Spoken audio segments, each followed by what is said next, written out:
Twisted Twins was a pair of two dueling wooden roller coasters at Kentucky Kingdom. They opened in 1998 and were manufactured by Custom Coasters International. The project was a direct result of Premier Parks purchasing the operation rights of Kentucky Kingdom in 1997. Premier Parks would also purchase Six Flags in 1998, and thus Kentucky Kingdom would become Six Flags Kentucky Kingdom. Six Flags, more fun! Twisted Twins was originally intended to be called Double Trouble, but was instead named Twisted Sisters. Twisted Sisters would see its name change to Twisted Twins in 2002 when the band Twisted Sister threatened legal action. You see, they weren't gonna take it. No, they weren't gonna take it. They weren't gonna take it. The dueling coasters started in opposite directions and had a few interactive near-miss elements. One side was named Stella, and the other side was named Lola.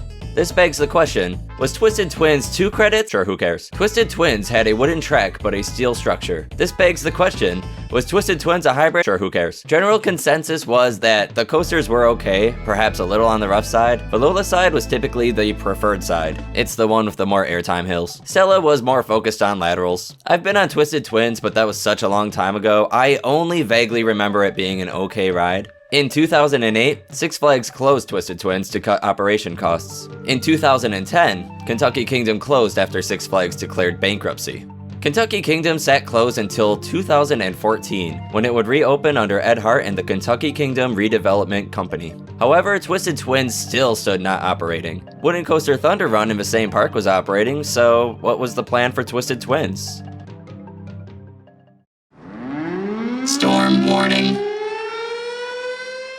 Kentucky Kingdom has financial constraints. They are not under operation of Disney, Universal, or even Cedar Fair. They also have the difficult task at hand of renovating an abandoned theme park and adding new attractions. Six Flags, who is also under financial constraints, had made a new friend in Rocky Mountain Construction. Rocky Mountain Construction, otherwise known as RMC, is a manufacturer that offers an I-box track conversion for wooden roller coasters. This I-box track conversion drastically changes layouts. The Giant has awakened. Six Flags new Texas Giant. Higher, faster, the world's smoothest wooden coaster with beyond vertical bank turns and the world's steepest drop. It repurposes materials of roller coaster supports, but allows for rapid track transitions, inversions, and seemingly unlimited opportunities. In summary, RMC be wacky. Very, very wacky, wacky RMC is wacky. With 5 iBox conversions under their belt, RMC would be creating their first iBox conversion for a client other than Six Flags. Kentucky Kingdom demolished the Stella side of Twisted Twins and hired RMC to do an iBox conversion of the Lola side. So, a wooden coaster with steel supports getting a steel track. We have the first all-steel RMC coaster, and it's a conversion of a hybrid coaster? So, Twisted Twins was a hybrid coaster that got the RMC treatment and had the word twisted in the ride's name before the conversion took place. And isn't it ironic? Well, a hybrid coaster typically describes a steel track coaster with wooden supports, but Twisted Twins was a wood track coaster with, who cares? And with that, Kentucky Kingdom announced Storm Chaser for the 2016 season. Storm Chaser. On July 20th, 2015, Kentucky Kingdom released this teaser video for Storm Chaser. This early CGI teaser featured strange new track element names like Corks Roll and Trick Track Double Up. And yay, RMC ride element memes are born. What is a tip out spiral end? Oh, they opted for a helix instead. Okay. Not to be outdone, the following year, Mystic Timbers at Kings Island would advertise a ride element called a double camelback trick track. So the double camelback trick tracks when you... This truly ushered in a new era of obscure ride element names. So here's a list of some obscure names that I put together. Try to figure out which ones I made up.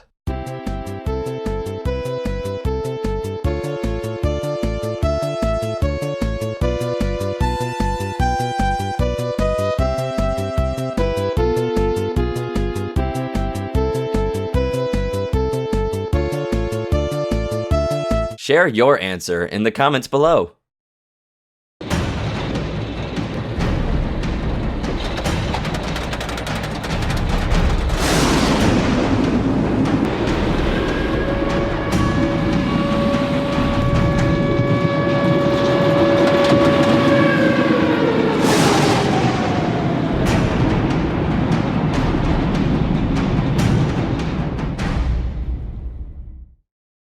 Alright, so running through some of the stats and stuff of Storm Chaser. It's an RMC iBox conversion. It was a $15 million project. It was increased to 100 feet tall versus the former 80 feet tall that Twisted Twins stood at.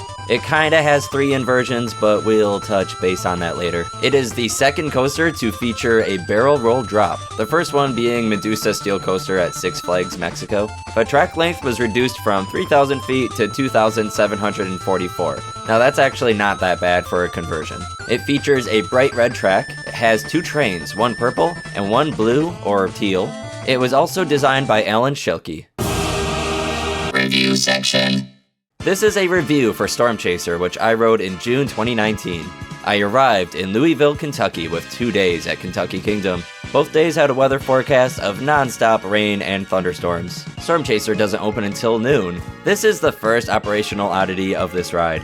Noon comes along and light showers start. None of the coasters are closing, so I head to Storm Chaser way in the back of the park, and it's closed due to weather. The ride op deadass says, "You can ride Lightning Run." Lightning Run? Lightning Run?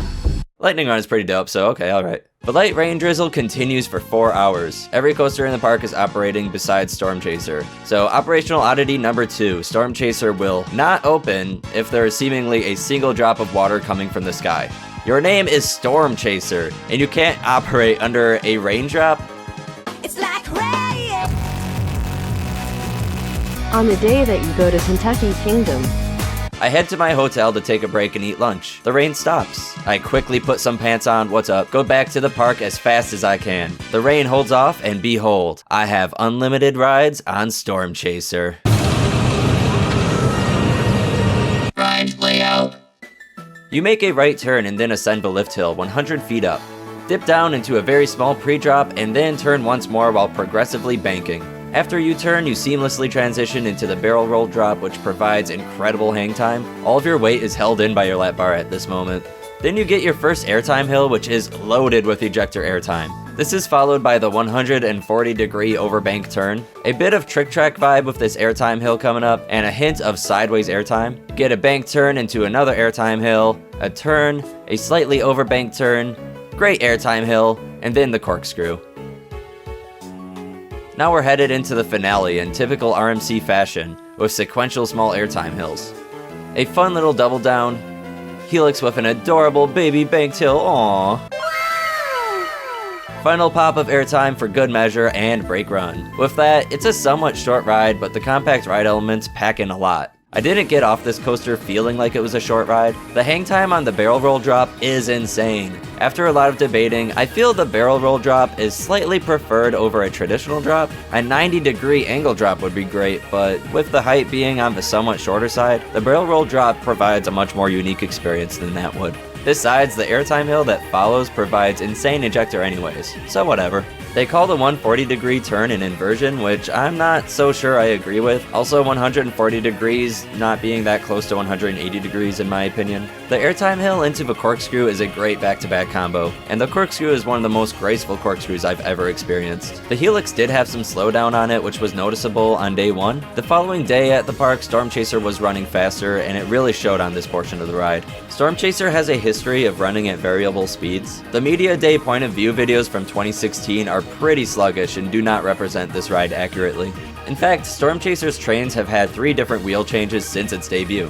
It had steel, polyurethane, and nylon wheels. Each change saw an increase in speed. The change in speed between my visits were likely due to weather, the train being more full of people, and my second day attending was after the train had run more cycles. This isn't the only RMC conversion known for variable speeds, as Twisted Timbers at King's Dominion had quite the history of valleying and running at inconsistent speeds its opening year. The appearance of Storm Chaser is great. You enter a plaza from underneath the track and a sign with the ride's logo. The steel structure looks cool, despite being a little on the ugly side. I'm ugly and I'm proud! I am ugly and I'm proud! I'm ugly and I'm proud! I don't mind a little ugly, because it's a unique look and the bright red paint on the track provides a nice contrast. The paint on the trains is very bright as well. These colors don't have any business being together, but look beautiful despite this. In my experience, the front row of the train provides a more forceful ride. The train crests over these hills with crazy ejector in the front, and the front also provides the most hang time on the barrel roll drop. That said, the back row is also a very solid spot on this ride. There isn't a single row on this train that I would consider a dud. So all in all, my final score of Storm Chaser is a 9 out of 10. This was almost an 8.5 out of 10. As much as I love Storm Chaser on day 1 of my trip, the speed increase on day 2 bumped my rating up higher to a 9. Closing thoughts. I can't believe how close I was to missing out due to weather. Instead, I was able to re-ride Storm Chaser back to back as much as I wanted. Damn, I lucked out. So those are my thoughts on Storm Chaser at Kentucky Kingdom. Drop a comment below and share your thoughts on the ride. Subscribe if you're new here, and I'm happy to announce I've got bruises. I got bruises on my thighs. I've got bruises from the airtime. Bruises on my thighs. Bruises on my thighs. Alan Chilkey, your ride gave me internal bleeding from the air. I'm calling 911. Internal bleeding. Also, the airplanes are great head choppers. 10 out of 10 theming. Looks like real airplanes. Bruises. I got bruises on my thighs. I've got bruises from the airtime. Bruises on my